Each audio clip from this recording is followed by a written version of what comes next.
আমাদের গুমাতে প্রতি বৃহস্পতিবার আর রবিবার হাট বসে। তো গুমার 80% মানুষই হাট বাজার সেখান থেকেই করে, সবজি বাজারটা মেনলি।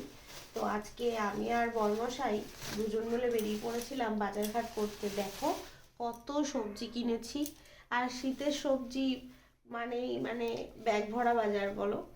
তো দেখো লাল শাক নিয়েছি, টমেটো নিয়েছি, ফুলকপি, বাঁধাকপি, কাঁচকলা, বেগুন, এতে আছে লঙ্কা, পেঁয়াজ আর আদা, শিম নিয়েছি, পেঁয়াজ পাতা নিয়েছি, নিয়েছি সাথে পালং।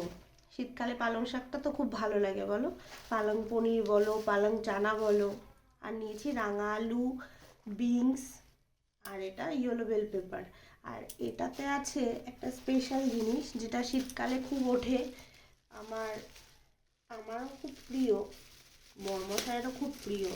অনেকে নাক ছিটকাবে জানি, তবুও তোমাদের ভিডিওতে দেখাচ্ছি। দেখো তো চিনতে পারো নাকি? লইটা শুটকি আমার খুব ভালো লাগে।